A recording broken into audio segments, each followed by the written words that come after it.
Donc ce sont tous les personnages que l'on a rencontrés dans l'histoire de Rougaette. En quelle couleur je la colorie? Liam, 6 ans, est sourd depuis qu'il est né. Il y a 4 ans, il s'est fait poser un implant pour pouvoir entendre. Depuis 2 ans, Emeline et une autre collègue l'accompagnent à l'école 7 heures par semaine pour l'aider dans sa récupération auditive. Notre rôle en classe, en fait, c'est de faire en sorte qu'il soit complètement intégré dans son groupe classe. Donc on va retransmettre toutes les consignes de la maîtresse, toutes les blagues des copains, leurs erreurs de langage aussi, pour que Liam se rende compte qu'il n'est pas le seul à faire des erreurs quand il parle, que sa langue n'est pas complètement formée, mais il n'est pas tout seul, les autres aussi.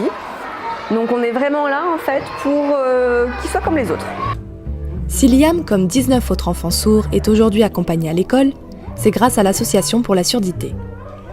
Créée il y a 20 ans, l'APS a pour but de sensibiliser à la surdité et de rendre accessible la culture au public sourd et malentendant sur Nouméa et Doumbéa.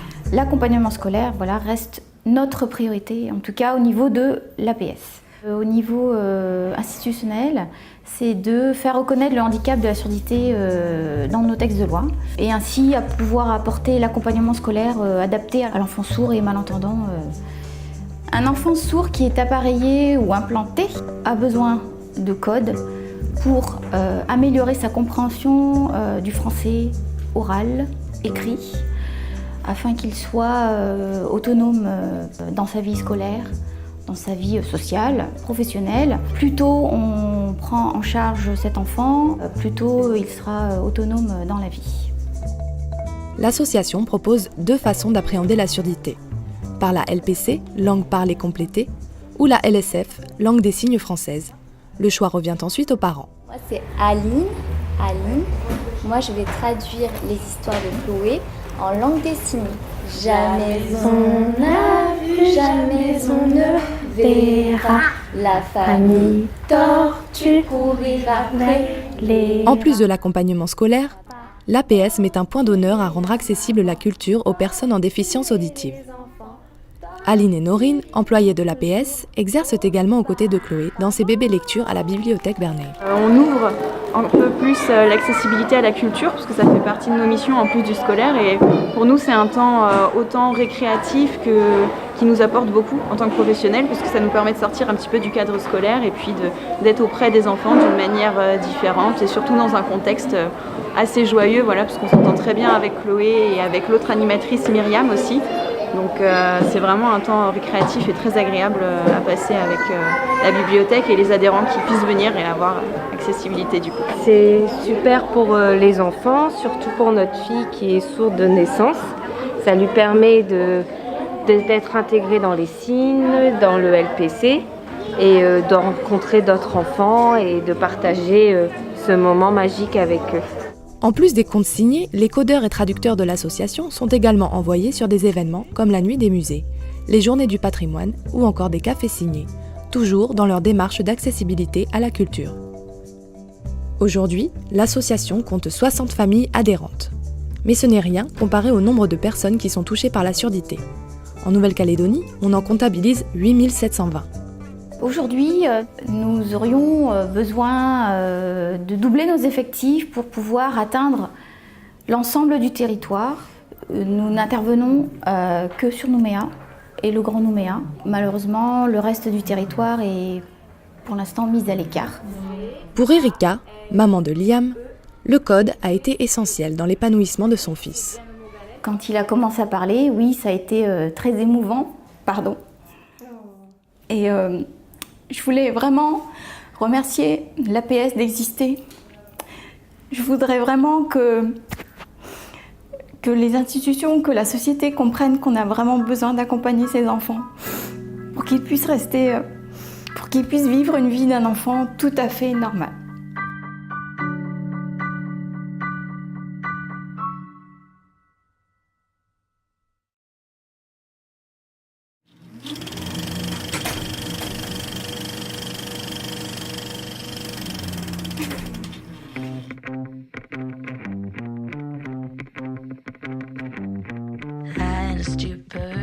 Elle, c'est Océane, 29 ans, jeune entrepreneuse qui fourmille d'idées. La petite fille qui l'accompagne, c'est Mia, son acolyte. Cela fait tout juste un an qu'Océane importe des produits cosmétiques bio. Elle est chef d'une toute petite entreprise dans laquelle elle travaille seule. J'avais pas envie de continuer à travailler pour quelqu'un qui avait déjà eu une idée. J'avais vraiment envie de montrer ma vision des choses, ma vision du monde, de la société, enfin voilà, de ce que je pouvais. Encore deux. Mais l'idée, c'était vraiment de pouvoir allier et l'éducation de ma fille que je voulais pas déléguer à quelqu'un et en même temps monter mon entreprise, devenir ma patronne, quoi. Parce qu'elle n'avait jamais travaillé à son compte avant, Océane a décidé de suivre une formation HEC proposée et cofinancée par la province Sud. Un apprentissage en 3 modules qui lui a permis d'identifier les meilleures orientations pour son entreprise.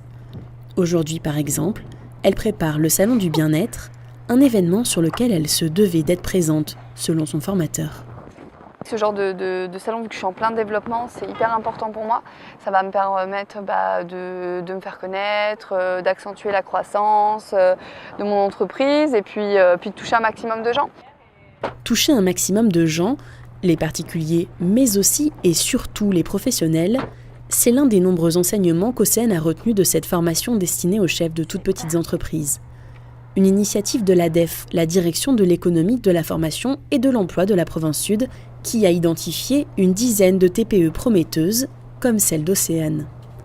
C'était de refaire un peu le tour de tout, puis d'avoir la vision assez objective de quelqu'un qui s'y connaît vraiment, savoir si je partais pas dans le mur ou je faisais pas n'importe quoi. Et ça a vraiment bien marché, je suis vraiment super satisfaite de cette formation, ça m'a beaucoup apporté. Pour que mon entreprise se développe et qu'elle soit pérenne, il faut développer vraiment la partie professionnelle, ce qui a généré du volume et donc du chiffre d'affaires. Et grâce à M. Moulinet, voilà, je me suis concentrée là-dessus. On a pu revoir les objectifs à atteindre pour pouvoir avoir un salaire aussi décent, parce que l'année dernière, je ne me rémunérais pas encore. Bon, c'était aussi par choix, c'était de réinvestir tout ce que je gagnais dans mon entreprise.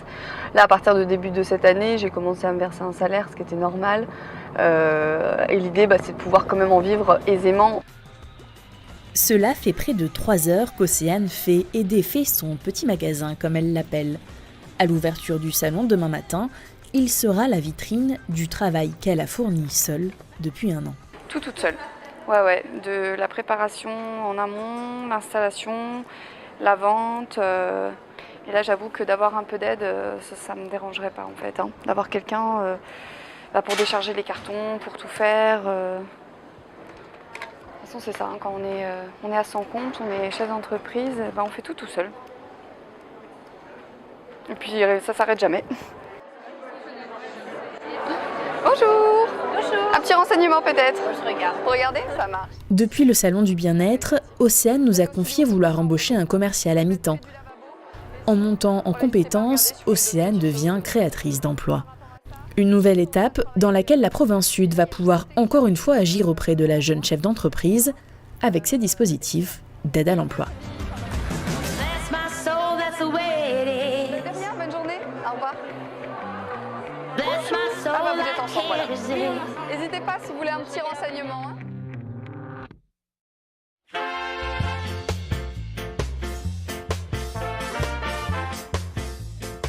C'est d'un pas décidé que ces jeunes collégiens de Rivière-Salée se rendent vers leur jardin potager. On va s'installer puis faire le briefing. Ils ont à peine 2 heures sur la pause déjeuner pour remettre en état leur parcelle, défricher, arroser et planter quelques graines. On va faire quoi aujourd'hui ? Mettre le tuyau. On va mettre les tuyaux. Quoi ? Ça va servir à l'arrosage automatique. Arrosage automatique. Alors moi j'ai amené des graines, je sais pas si on va commencer aujourd'hui. J'ai des pommes de terre, j'ai citrouille, papaye, ambrevade, corosol. Cette parcelle est entretenue depuis 4 ans par les élèves du collège avec l'aide de leurs professeurs. L'avocatier de Monsieur Dean qu'on a planté, il commence à avoir un peu soif. Voilà. Ouais. D'année en année, les 4e du collège de Rivière-Salée se relaient sur ce petit coin de jardin. Ce projet rentre dans le cadre des JDD, les Jeunesse et Développement Durable de la province Sud. Les jeunes sont sensibilisés aux problématiques actuelles de préservation de l'environnement et doivent développer des projets autour de l'écologie. L'opération du jour consiste à installer un goutte à goutte. Ça gaspille moins d'eau. Des tuyaux comme ça. Mais ces tuyaux-là, on n'a pas besoin Et puis... de partir d'ici parce que ça va tout mouiller là. Ça nous évite de venir pour arroser encore tous les jours. Le projet s'inscrit également dans la thématique 2018 des JDD, Agir et Vivre Ensemble. On a justement cette partie vivre ensemble puisque chaque élève nous apporte des informations sur ce qui est fait. Nous, à telle tribu on fait ça, nous dans les îles on fait ça. Donc c'est vraiment un partage, un échange. Puis c'est une partie où nous on n'est plus professeurs. Et eux, ils sont plus élèves, on travaille tous ensemble. Et c'est aussi ça qui est intéressant. Ça leur parle et puis ils sont contents de te montrer qu'ils sont plus forts. C'est-à-dire quand ils sont un peu faibles, là c'est eux qui renversent la pression, c'est quand l'élève dépasse le maître. Et donc ça c'est agréable, même pour moi, parce qu'ils m'apprennent les trucs qu'ils font à la tribu, comment ils plantent à quelle lune, le manioc, et puis alors ils font ça avec art. Là on a planté le manioc, on a laissé pousser le petit citronnier, le canne à sucre. On est voir par là. Puis on a planté pieds d'avocat. Ces jeunes agriculteurs en herbe repartiront dans quelques mois avec leur propre production de fruits et légumes et une plus grande conscience écologique.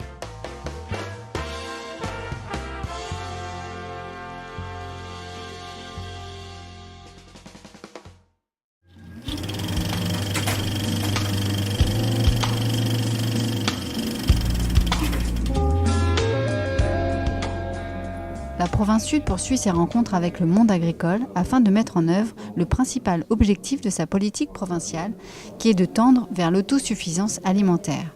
Aux côtés de l'agriculture productive, l'agriculture familiale, comme ici à Thio, contribue elle aussi à nourrir la population. On a voulu réunir la population de Thio, discuter avec elle de ce qu'elle avait besoin en termes d'agriculture familiale. De manière très concrète, il y a plusieurs actions qu'on souhaite mettre sur Thio. C'est d'abord la relance de la structure de Marajati, qui est une bonne structure, qui est chargée de collecter et de distribuer les produits sur des marchés.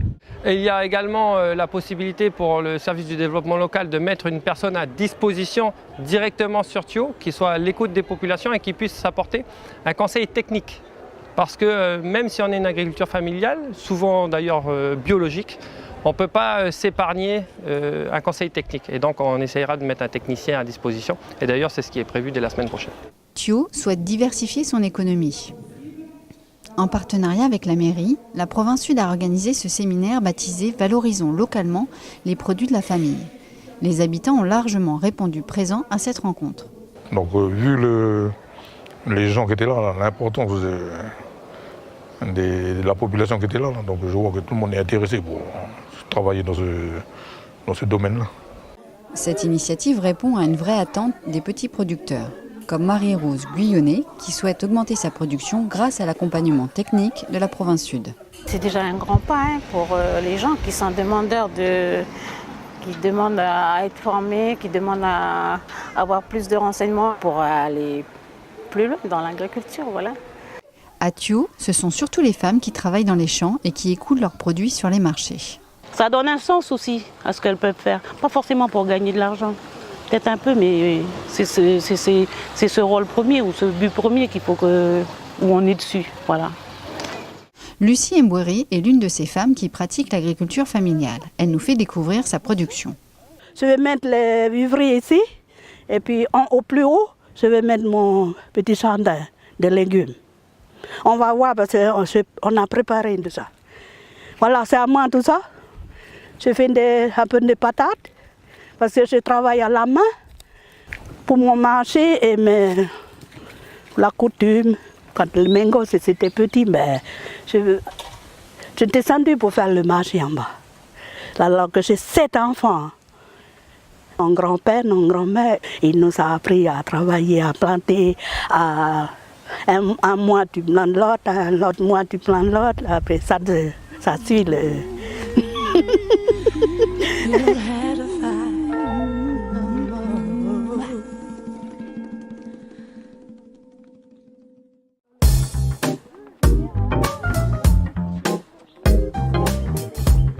C'est le dernier passeport de l'année. On vous remercie parce que vous venez d'un petit peu loin de Blue Paris. Faire découvrir des lieux et des programmes culturels et artistiques aux enfants, C'est ce à quoi aspire le passeport culturel, mis en place par la Direction de la culture de la province sud. C'est au centre culturel Chibaou que les élèves des écoles de Bourail et Bouloupari ont commencé leur sortie scolaire à Nouméa. C'est un dispositif à destination des élèves de CM2 de la province sud qui a pour but de permettre de désacraliser les lieux de culture que sont le centre culturel Chibaou, le théâtre de Lille, le conservatoire, de rendre accessible un maximum de pratiques culturelles pour les enfants de ce pays. Les enfants sont acteurs de leur séjour et pas question de laisser la maîtresse faire la coutume. Alors juste avant qu'on commence le geste, quand celui qui accueille ou celui qui reçoit, on est debout et on est face à face. Bonjour, je représente la classe de CM1B de l'école Louis-Michel de Bourail. Nous vous remercions de nous accueillir dans votre centre culturel Jean-Marie Chibaou. La transmission des valeurs culturelles du pays est importante dans l'échange entre les adultes et les enfants. Merci de geste, merci de la parole. Le passeport culturel, c'est aussi une occasion de faire de nouvelles rencontres. Après la coutume, les enfants sont reçus par Stéphane Moisan, auteur du livre Le Trésor de Yana. Breton installé en Nouvelle-Calédonie, il livre à travers les yeux de Yana son expérience du pays. Quelle diversité au niveau des paysages, au niveau des cultures, au niveau des populations, de la faune, de la flore. Et j'ai trouvé ça tellement bien.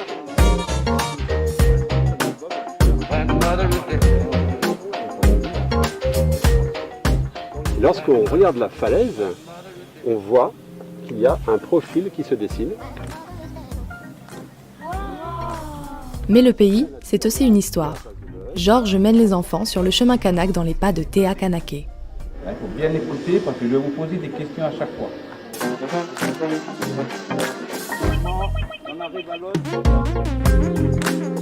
La première étape, ce qu'il faut savoir dans le chemin kanak, nous avons à peu près 5 étapes. Théa Kanaké Naki. Vous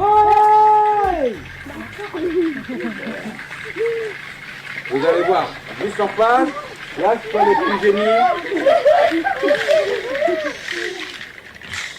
Ils sont loin des familles, donc pendant 3 jours, et découvrent la culture océanienne dans un cadre formidable. Le Boutoman en fait de la Corée.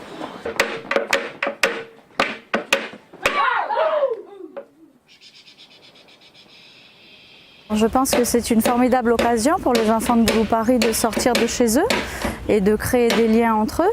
Ils s'amusent, ils sont ravis. Ils ont également l'occasion d'échanger avec une autre classe, donc se faire des amis, c'est une superbe occasion.